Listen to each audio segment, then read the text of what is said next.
Okay, the recording's going in and out. We'll piece it together.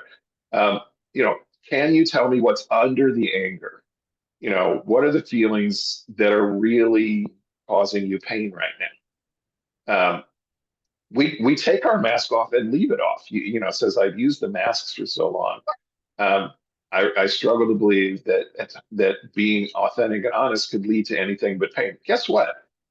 Being authentic and honest may lead to pain. But if you want to repair your relationship, this is how you do it. So we have to, cowboy up, addicts, man up, or woman up if you're female. Um, we have to risk creating pain. It's look, a cancer doctor. I'm going to shoot you up with radiation, or I'm going to cut you open and take something out. It's not going to be fun, but we do it so you can heal. This is kind of the same thing. Sometimes it gets worse so it can get better. Um, if we continue to hide behind our mask, if nothing changes, nothing changes. Um, the other side of this is, the real me, warts and all, and you love me anyway. And that's for the first time in my life, I feel safe. If you see me, defective me, and choose to love me anyway, that's the safest thing in the world for me. And suddenly you can be angry with me, and I can sit there with it and say, I hurt you. Let's talk about it. Instead of shutting down, getting defensive, telling more lies, keeping more secrets, all that stuff that I normally do. What is the other side? The other side is actual emotional connection and safety. Um, Betrayed partners often think they're in a relationship where they have actual, true intimacy, emotional connection, and safety. But they're in a relationship with your mask. And you probably never felt that way because your mask was getting all the love, not you. Take the mask off and go for it. I think, I forget who it is that said, addicts are people with relational injury. And the scary part of recovery is we have to risk more relational injury to heal. The only way we can heal relational injuries is in relationship, and that means vulnerability, honesty, truth. So yeah, I know you have to board, Tammy. I can tell, but no. I'm oh, watching that, yeah, that. But no. But I've on my signature line, I've got a Harville Hendricks. We are wounded in carbohydrates. relationships, Thank and you. we heal in relationship. The one thing I wanted to comment on was you said repair the relationship, and I'm like, I would invite that it's a new relationship, because what you had before was not really a relationship. It was like you were in a relationship, but again, there was that facade and that mask. And or Yeah, put a visual up, buy a mask, like a Halloween mask or an art mask, stick it in your bathroom. So the first thing you see in the morning when you get up is, I'm leaving that here. I'm not taking that with me. Do it like it's all of these visual tricks that I use Post-it notes all over my bathroom mirrors, like for reinforcements. I'm like, today I'm going to choose to be emotionally, whatever it is. Like I need that reminder. yeah, But I like, cause you said repair the relationship, and I'm going like, no, you're going to create a new relationship that is better. If you listen to any of the people that have been on that talk about getting through this, like they have yeah, something they couldn't have even imagined. And so I can't wave a magic wand and have you see it. But if you trust that like other people have been through this, and if you're willing to do the work, you can too. I mean, that's what recovery is all about. yeah. Okay. So the next one, it's a two-parter. Betraying partner, ADHD. I struggle to report both negative events like triggers and positive events, and I have sorrow around this. I don't want to hide anything, but I may not have the sustained focus to report it all. This brings me sorrow, and I wish I could do better. when asked by my spouse, I am very pleased to answer, but she wants me to be the one to initiate and feels like she is parenting me when she has to ask. And he's been sober 164 days. He's in your 101 group working with Courageous Love by Stephanie Carnes. So I'm going to answer quick in case I get called away, but I like, so I just mentioned Post-it notes. I have a phone that I can set calendar reminders. Like, what would happen if you set a calendar reminder with a backup reminder, in case you missed it, at that mark? Like, yes, we have ADHD and we can figure out systems that will work for us to make us do that. The one thing I wanted to talk about with reporting all the negative uh, triggers, like I would like for you to speak to how much like it is like sharing every single thought with your partner is not okay. Triggering to the partner. Oh Yeah. my gosh, yeah, Yeah. Before you go, Tammy, can you dig up the link for Todd Love's podcast on ADHD and addiction? I Can can. you pop that? Thank you. Um, so yeah, yeah, Tammy mentioned reporting negative events like triggers. We don't typically recommend, and a lot of trade partners say, I want to know every thought that goes through your head. That's really generally a bad idea. Because, how about we say anything I act on or any thought that's really troubling to me? When you do report your triggers, I was at the store and this woman walked in and she was wearing a bikini for some reason. Um, it was really triggering. Here's what I did about it. I used the 3-second rule and then I called my sponsor. You know, Between partners, when you report triggers to them, tell them what you did about it so they at least know here's how I'm working my recovery when I'm triggered. Um, Reporting positive events, I get it. Those of us who are shame based, not only do we not want to report negative, yeah, Candace Christensen's is good too, that Tammy just put in the chat feature. Not only do we not want to report negative events, we don't want to report positive events. We don't really report anything. Hi, Tammy. Um, we don't want to hide anything, but my shame says I'm not allowed to talk about me. So Tammy's suggestion, setting an alarm on your phone. I always tell guys 8 p.m., Monday, Wednesday, and Friday, you're going to do a check-in with your wife. And your alarm goes beep, beep, beep, beep, beep. And you're like, oh, check-in time. And you say, okay, let's take 5 minutes so I can tell you the truth, or I can tell you what I'm thinking or feeling, or how my day is going, or my successes and my non-successes. Um, we have to force ourselves into new habits. And if you're ADHD, that's extra hard. Okay. But you can still do it. Set alarms. I mean, pick times of day. And, you know, I love cell phones. I hated them when they came out. I love them now because, you know, they have little reminders and calendars and notifications. And yeah, use it. Um, and that way it will fit, your partner, you said she doesn't want to parent you. She wants to be your partner, not your mom. Okay. So this is how you take responsibility. And I love the book Courageous Love by Stephanie Carnes. It's all about disclosure, full therapeutic disclosure, if anybody's wondering.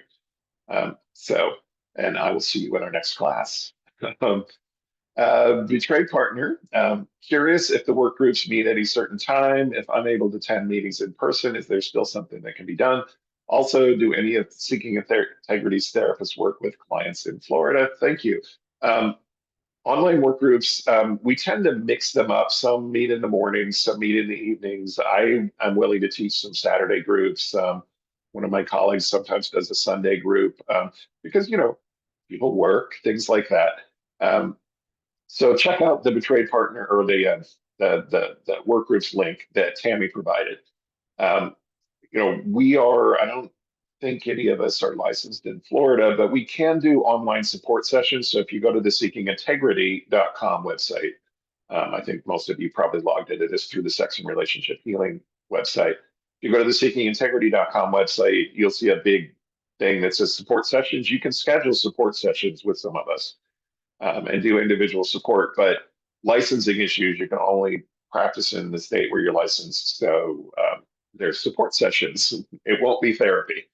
Um, but we can certainly recommend good CSATs in Florida. So email Tammy at TAMI at seekingintegrity.com, and say you're in Florida, you're looking for a good therapist there. She can recommend one for you. She knows all the CSATs, literally. Um, so um, yeah, and if you're unable to attend work group meetings in person, these are in-person facilitated interactive work groups. So if a time doesn't work for you, we usually say, how about you wait until the next go round when it'll be a different time of day or a different day, because they're not as good. We don't even record them because we want to protect everybody's anonymity. Um, it's been about 1.5 years since discovery. I am a sex addict working with the CSAT for my recovery weekly. My wife is not engaged in any structured recovery work with CSAT or groups of any sort. I often get mixed signals from her about our future together. How should I feel about with this scenario as it messes with my recovery? So it sounds like the uncertainty about your relationship is messing with your recovery. Okay. I mean, I understand that. I'll validate that, but I will tell you your recovery is your recovery. Your partner will do some healing work or not. When I talk to partners, I always say, yeah, you're not the one with the addiction, but boy, you've been affected by it. You know, you're not the one who needs therapy. You're not the one who needs to go to a work group or a 12-step meeting, but you deserve some support. Um, and and I encourage you to get it. We have lots of support for betrayed partners, not just work groups. We have some free stuff, work groups or webinars and drop-in groups like this. Um, there's all kinds of stuff out there for betrayed partners. Again, Tammy is the one to reach out for betrayed partners resources. TAMI at seekingintegrity.com. As for you getting mixed signals about your future together, guess what? Every partnered addict in the first couple of years of recovery gets a lot of mixed signals. Betrayed partners are naturally on an emotional roller coaster. Sometimes they love you, the next minute they want to, kick you in the you know what's. And guess what? We're on an emotional roller coaster too, and it's not the same roller coaster. So, relationships in early recovery could be all over the place in terms of 1 minute we're good, the next minute we're horrible. Um, as you work your recovery and get better and develop trust, hopefully, or redevelop trust with your partner, um, she may be more open to, I'm assuming it's her, um, to doing some work that will help her get over her pain. So it's a tough one. The best results we see are when both partners are in recovery or some form of healing. So it is tougher when one of you is healing and the other one isn't. And sometimes it's the betrayed partner who's doing all the work, and the addict isn't doing any work. So uh, you work your recovery no matter what. That's my advice. Focus on your recovery. She will come along when she's ready. Um, hopefully. Um, Next question here. I'm a member of Sex and Porn Addicts Anonymous. Great fellowship. We have two sobriety definitions. One is no porn, masturbation, or sex outside a committed relationship. The other is called edging sobriety. Assuming you all have heard about this fellowship. Yes, absolutely. I find it hard to tell my partner when I lose my edging, my main behavior being objectification. And that's what edging is. It's like on the edge of acting out, but not actually doing it. In other programs, we use red circle, yellow circle, green circle. Red circle is problem behaviors, yellow circle is slippery stuff, green circle is healthy stuff. I call edging orange circle. I'm not in the red circle, but that's edging. My main behavior is being objectification. Objectification is a form of edging or orange behavior. When my partner hears I have objectified, she goes into her room, is locked away for hours, and it just destroys her with not feeling good enough. Thoughts about this? Yeah.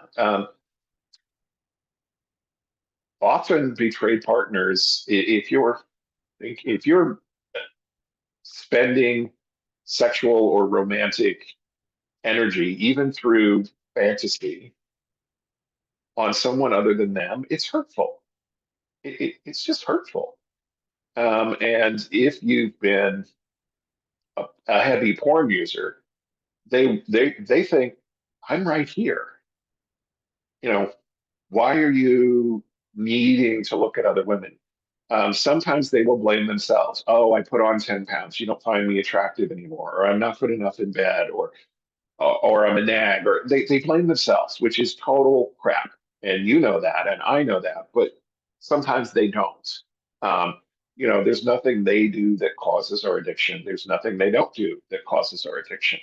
Um, you know, your addiction probably started way before you met her again. Yeah, I think yeah, you said she. So your addiction, you were probably doing this when you were 14, 15, 16, 20, 25, before you met her. Um, is part of your addiction. This is why I don't often recommend um, telling about every single thought. Um, for me, edging is not that a thought came into my head, it's that I let the thought stay there. Then I'm edging. If a thought comes into my head and I'm like, objectifying, get out of my head. And I use the 3 second rule, or I ask my higher power to remove the thought, or I call my sponsor, poof, gone. For me, that's not something that I would report to a partner. But, for me also, and this is what edging sobriety is. It's typically, I catch myself objectifying and I say, F it, and I continue objectifying. I make a movie out of it. I have a meal with it. You know, I spend more than a few seconds, I don't try to get rid of it. That's an edging violation for me, or an orange circle. That would push me out of the yellow circle and into the red if I make a movie out of it. That would have to be reported. Um, so, and you can ask your wife, like, do you want to know about every thought that comes into my head? What about a thought that comes into my head and I get rid of right away versus a thought that comes into my head and I let it stay for a while? She may want to not know about the former and be told about the latter. Um, you know, if she wants to hear about the former too, make sure you report it. This thought came into my head. I used the 3 second rule and it was gone. Or I called my sponsor and let her know what you did about it. So, but yeah, I mean, again, betrayed partners, we call it betrayal trauma for a reason. You know, it's traumatic, it's painful, and the wound has not healed. It's never going to fully heal, and you're poking it a little bit. So yeah, she's going to react, um, and it's a natural, normal reaction for her. Um, so this is weird without Tammy. I'm used to her like adding. I'm the betrayed partner. I've been attending drop-in groups and webinars. I feel like I need some groups or workshops. Where is it a good idea to start? I'm in a much better and stronger place myself. We've got some great stuff. There's betrayed partner work groups that start today. That one of them is actually taking place right now. But you could join in a week late. That's our betrayed partner codependent group with Angela Spearman. We have another one starting next week with Debbie McCrae in the evenings. It's a boundaries group, and it talks to betrayed partners about getting started with healing and empowerment. Um, Sign up. It sounds like you're ready for it. You're wanting to do it. You'll get good support, not only from whether it's Angela or Debbie, amazing therapists. You'll also get support from other women in similar situations, who are actively looking to heal themselves, and to work through the pain, so that you can move on with your life with or without your current partner. Hopefully with, usually, but you know, either way, as a stronger person. Um, so, great question. I love that you're ready to rock and roll with that. Tammy put the link to the work groups in the chat feature, so just click on that. Or you can go to the seekingintegrity.com website and just click the work group button. Um, Addict betraying partner here. How do we know that our recovering self is its own kind of mask? I think I'm being honest with my partner, with my accountability partners, with my therapist, etc. But I sometimes ask myself if I'm just putting on a mask of a guy in recovery.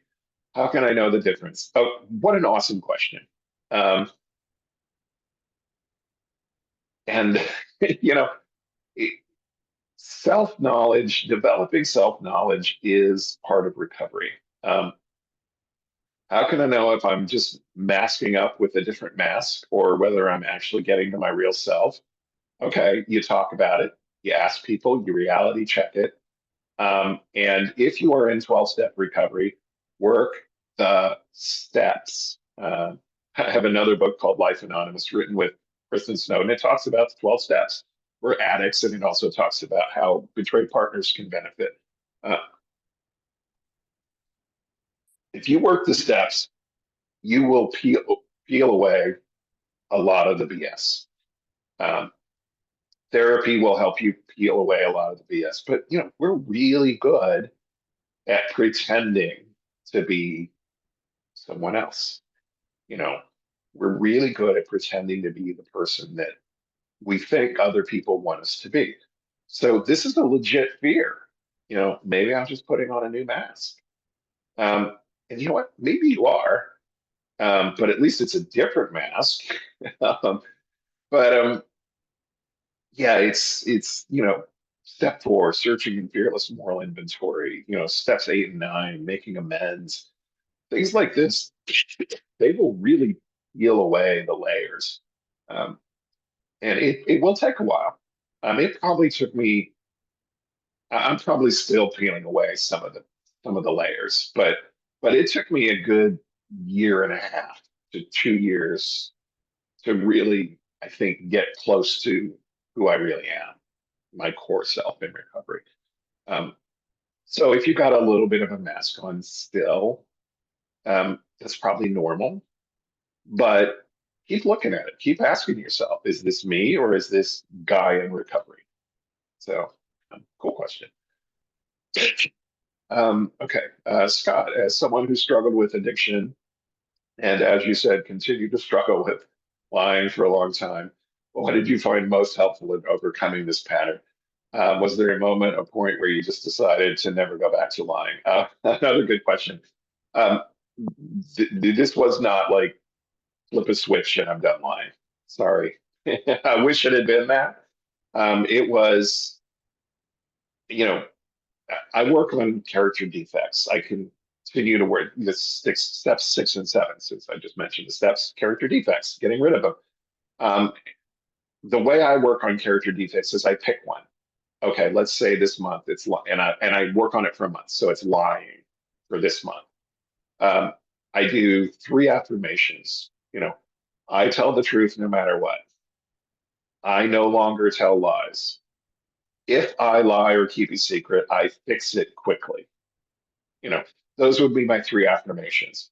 I write them down on little sticky notes. I stick them to my bathroom mirror, and 3 times a day, I go in and I look at myself in the mirror and I say, I am no longer lying. I tell the truth no matter. I do them, looking myself in the eye 3 times a day. If you have ADHD, set an alarm on your phone for 3 times a day to make sure you do it. Even if you don't have ADHD, do that. Doing that 3 times a day for a month will it helps me and helps me with my awareness. Tell the truth, Scott. Tell the truth. Be honest. Um, and I still have to work on it. I mean, I am not perfect with the truth. I wish I was. I'm not. So actually, maybe next month will be another round of me working on my character defect of not always being 100% truthful. Um, so yeah, it takes work, it takes effort. Um, for me, it was raising my awareness of, oh, I lie, I keep secrets. Crap, I need to do something about that. And that was how I went about it, and how I continue to go about it when there are things I want to work on.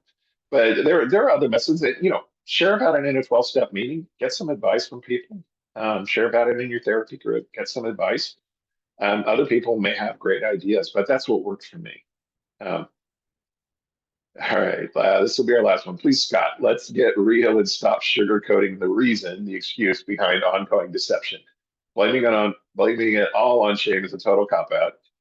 Is there shame? Sure, but they keep lying because they don't want to stop.